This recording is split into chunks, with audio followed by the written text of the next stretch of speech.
Hey,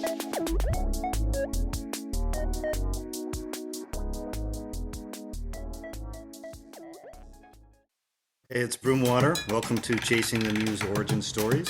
This is the origin story of Josh Riedy, the bucket drummer, otherwise known as Buckitty Beats.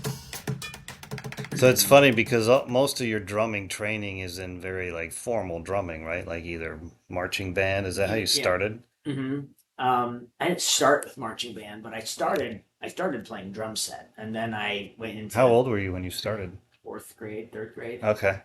and I then in like sixth grade I joined the band at my school, and I was studying like concert band, and I did jazz band in the middle school, and um, yeah, it was mainly jazz band, and then high school was when I started marching band. Any kind of program my high school had musically, I was in. That's awesome. And And then then you I went just into carried that to college. college. College, I did the marching band my second year in college. I focused just on jazz and playing drum set and CCM my first year. Got back into doing the marching thing, was juggling that. Did drum corps between my sophomore and junior year in college, which was stressful. um, got an insane amount of torque and strength from doing drum corps, and then when I graduated, it was only like a year later that I got back into marching again for another 5 years, Sure. doing um, doing all age drum corps for about 5 years. About Oh, okay. three like 9, 10 months on, 3 months off, Okay. and So it I did wasn't it. that big of a time It commitment. wasn't that big of a Probably time. kept your skills and your strength up, you know. Yeah, I just kept things. It just honed in certain like skills, basic skills that allow me to do what I do now. But then you're drawn to this busker sort of atmosphere, I which is the wasn't. total opposite. I if I had known how cool it would be, because I suffered a lot from when I finished school, even going through school, but when I finished school, I just felt like a black sheep in the Yeah. jazz community. I didn't really know where I fit in. I didn't really feel like I enjoyed necessarily doing jazz anymore. Right. I wasn't getting any gigs. I wasn't in any bands. I just I give the credit to God, I guess, Hmm. but I didn't know like what to do about 3 years after graduating college. So I was just like, I guess I'm gonna go back to college, and so I got a percussion performance degree and put myself more into debt, and, and then COVID happened, Hmm. and I nobody was really doing much of anything, but there was these two brothers up north in Delaware who were like to play punk rock, and I hadn't played rock yet, but I had all this power in my hands, Right. and like all this really good technical prowess, and I was just like, I haven't played rock yet. That sounds really fun. So I just started to play rock. Yeah. And then I did that with them for a month or two. It didn't last. I then got asked to play with some old family friends down in Dayton who had a band they wanted to bring to the next level, and that was when I really started to get my confidence behind playing drum set again. Was playing for this band, and at the same time, a year or so down the road after I joined them, I met the Meager Kings, Hmm. who are a Oh, the rock Cleveland reggae. band. They're a local, more like Port Clinton, North That's Lake right. Erie based. Right. It was 23 when they had an opportunity onto the 311 cruise boat, Hmm. and it was just like I was working doing tire delivery at the time. I still was just like, I'm making money and I don't know why I'm doing that. I don't know why I'm making money. Why am I making money just to make money now? Right. This obviously I could pay off my loans, but that's not a good use of my money. So I no for. so I quit my job thinking I'm gonna make my resume. I'm gonna like pull it all together, and then like the last 3 days of my 2 weeks of my job, Chris from Meager Kings calls me. He's just like, "Yo, we needed you. We need someone who's gonna make us look as good as possible on this cruise.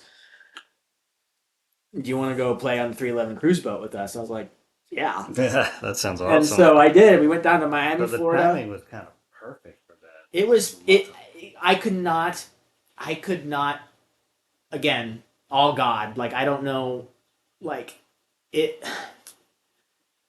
It was the beginning of my redemption story. Mhm. Like it was the beginning of me taking a leap of faith and adventure, where before I wanted to quit my job, not knowing what the heck I was going to do. And then all of a sudden, I'm in the artist only lounge on this cruise boat, hanging out, drinking a beer next to the lead singer of Bumpin' Uglies, a 300,000 followed band, Wow. drinking, talking about whatever next to him. Me feeling starstruck because I'm just some guy who's really good at drums and has a degree and plays music, but I've not been on the scene anywhere near this level of people who do this for their living. Sure. And I show up there, and I mean, I was kind of awkward at the time. I was still going through some relational shit, and but my drumming was what got me onto that boat. I thought I was just going to be making a resume and reaching out to people and trying to get myself connected locally. And then, boom, I didn't have a chance to do that. I was just whisked onto this cruise. For 7 days, I played 3 times on that cruise, 3 nights.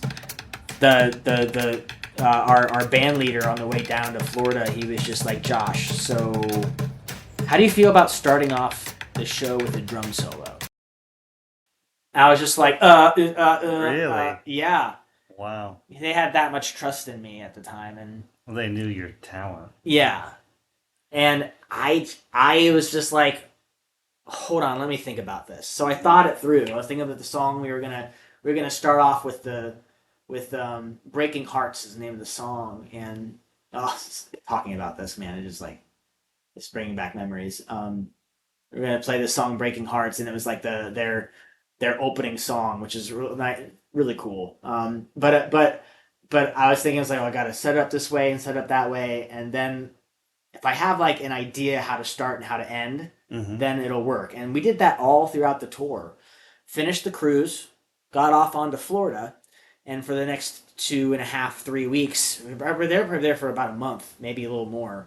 We toured all these different towns in Florida, all these different bars, dive bars and such that we played at, and I went to Saint August, or I went to St. Petersburg. We went to Lakeview.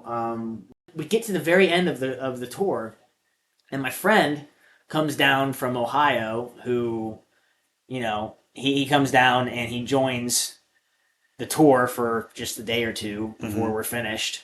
And then when we're done, me and him get together, and this is his idea, he really wants to go to St. Augustine. He's always wanted to go there because he's like into historic buildings and such. Yeah. So we drive from Daytona to St. Augustine, and we just kind of had like a tourist day. And we were walking downtown, and we heard like these crazy rhythms. And I was like, this sounds really cool. What the heck is this? I go around the corner, and it's Mark Broyles, my man, and he's banging away on buckets.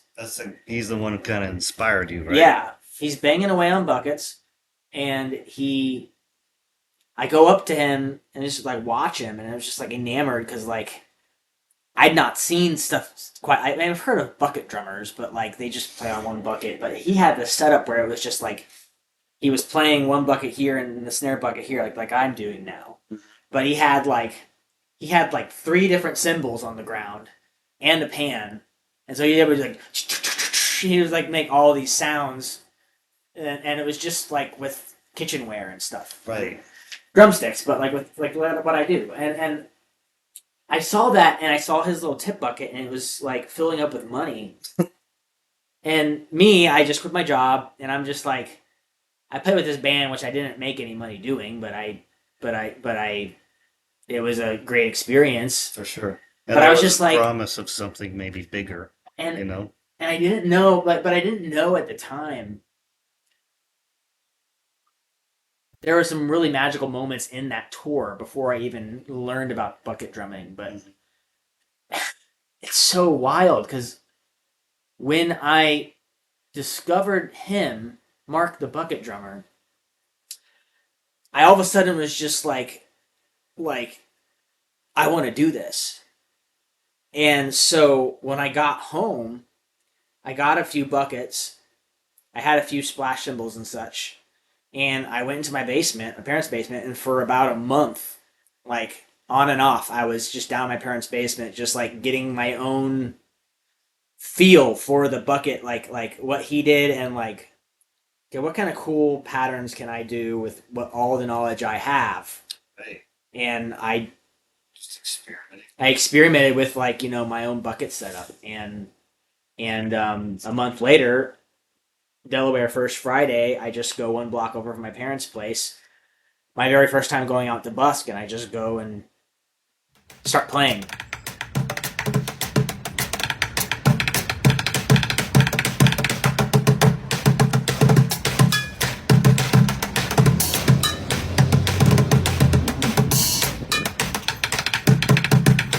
But like and I set up down there. I'm just like, well, never done this before, but here we go. So I start playing and doing my thing, and all of a sudden, all these kids just like start running up, throwing money in the bucket, and I played for like 2 hours, and then went home and counted. I'd made $208, Nice.